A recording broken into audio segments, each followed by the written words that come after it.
everybody, it's me, Faye. And before y'all go into this thing about the hair, tomorrow's hair wash day. So women can understand. But I thought this video would be rather important to get out. So, just take it as you see it, okay? Um, I've been troubled by some of the things that have been going on, as many of you have. And I recognize that when the November elections came and we realized that many Hispanics and many Muslims were not going to vote for Kamala Harris, but were actively voting for the current occupant of the Oval Office, we were very disappointed because we know how many times we as black women and black organizations had come to their defense and, had supported them. And, it really, to most people now, they can see it was not a clear choice of, it was evil and pettiness and vindictiveness on one side, and it was a possibility, in fact, a good opportunity to work with somebody on the other. With that said, I'm going to be calling out some of the legacy civil rights organizations for their current silence. And what I'm talking about is the situation with college students. There is an attempt to silence college students from protesting against Israel and their genocide on Palestine. Yes, I said genocide. I don't care what you say. You can't have a war where one side is dropping bombs and blowing up civilian housing, and where over 70% of the casualties are women and children. That's not a fair war, okay? A fair war is when everybody got an airplane and both sides have equal bombs. But long story short, I am opposed to war. I've been opposed to war ever since Vietnam. But what I am concerned about now is that we have people who are running around with masks on their face, supposedly working for ICE, and locking up students and taking them from Connecticut to Louisiana and from New York to Louisiana. And then we have the universities bowing down to this behavior and saying, well, you can't protest against Israel and you can't protest against Jews, but you can protest against anybody else you want to. So that's about as wrong as two left shoes. But what I'm really mad about is that I got some age on me. And I remember how we got to this point as black folks. And we got to this point because students at Fisk University decided they had had enough. And they sat down at a lunch counter and they refused to move. And that went on and on. Now, some people say, well, it's when Rosa Parks gave up her seat. Yeah, she gave up her seat. We integrated the buses. Okay. Brown versus Topeka integrated the schools. But what really put civil rights in its place was when students said, this is enough. We're not going to deal with it. And we had the demonstrations at Fisk, at Howard, and then it spread on to the Freedom Summer, which was students coming down south to register voters. And it went on from 1960 to the 1970s. And during that time, we saw protests. Shockingly, and this is why I'm so mad at Columbia, because Columbia was one of the epic center. The university, USC, UCLA, UC Berkeley. Berkeley was just, you had Mario Salvo, you had a whole bunch of people up there protesting. And in fact, this picture behind me, which right here, I got my finger right, So, because, my finger don't go where it's supposed to go. But anyway, this picture back here is of students. These are basically high school students and some college students being water hosed in 63 in Birmingham. And I keep that picture up there to remind me that we didn't get to where we were, contrary to the Disney version and the version they'd like to tell, because of niceness. We got here because students protested what was going on with civil rights. Then it moved into what was going on in Vietnam. My generation is the only generation that was able to stop a war, and we stopped the Vietnam War. We actually stopped the Democratic Convention in 1968.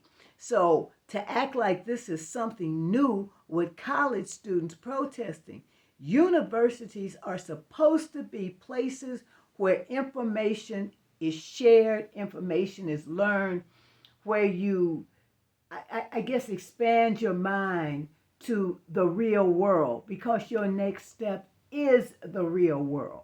So when I hear people saying, oh, well, they should just go to school and just be quiet, absolutely not.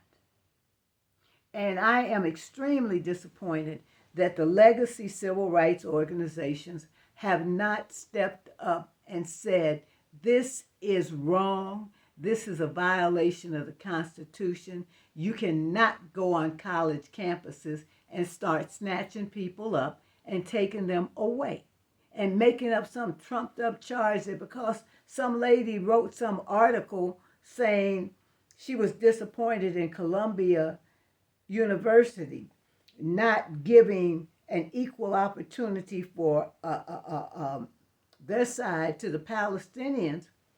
What's wrong with that?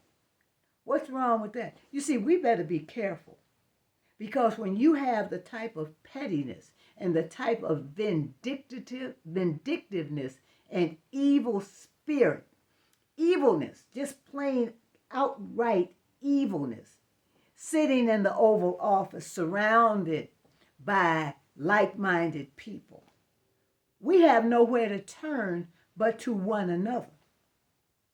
So, like I said, I'm just disappointed. And I'll ask the question, and I know somebody will get mad and say, oh, you don't really know. What would Dr. King say about the lack of involvement by the by legacy civil rights groups who know the consequences of what happened to us until we stood up, until we really said enough is enough? Because quiet is kept. It was actually college and university students who said, this ain't going another step further. And I was one of them. So, it might sound like I'm rambling. It might sound like, I'm being unfair to these groups. I'm sick of hearing people say, we got a 501c3. Well, we're working on it. Like I told somebody in a meeting, what do you have to work on? What do you have to plan? It isn't like this mean-spiritedness, this evilness just jumped up in November or on January 20th. It's been here against black people since 1619.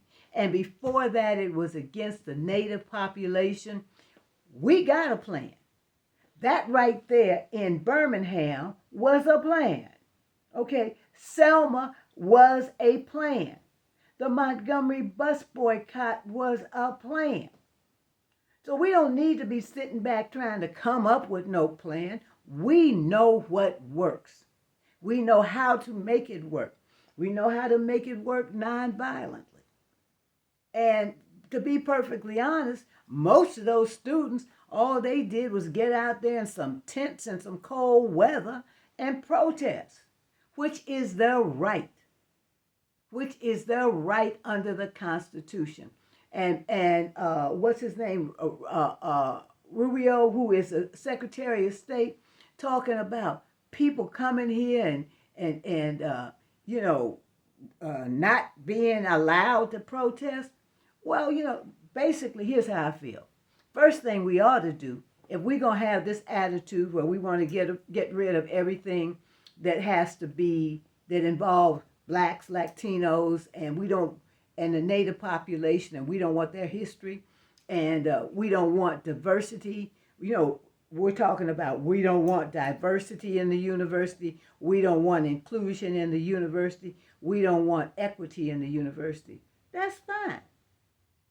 But don't be messing with people who are trying to do it on their own. And as far as I'm concerned, France needs to come with a little boat or whatever, pick up the Statue of Liberty, that because it was given to us by France. Because when France gave it, I think it was in the 1800s, they believed that we were the beacon of hope for the immigrant population. So they need to come get their little Statue of Liberty, take it somewhere else, and do something with it.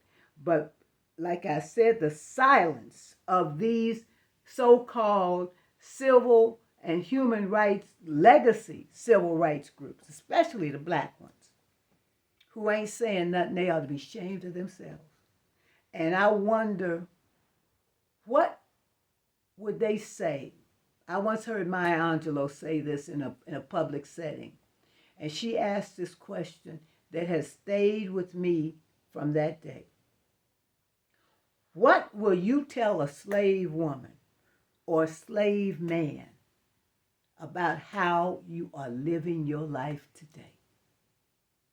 So, like I say to these civil rights groups, you talk about how Dr. King did this and Dr. King did that. Yes, Dr. King did it, and he also had a whole bunch of students backing him up. Because when this picture was taken in Birmingham in '63, Dr. King was in jail writing on the sides of a newspaper one of his most famous speeches, Letter from a Birmingham Jail. Now, I know some people are going to say, oh, that's just a woman who just forgot to wash her hair. But here is the thing. Before this is over, they're going to start coming for black folks. Trust me. He already signed a little order that you got to have a passport in order to vote.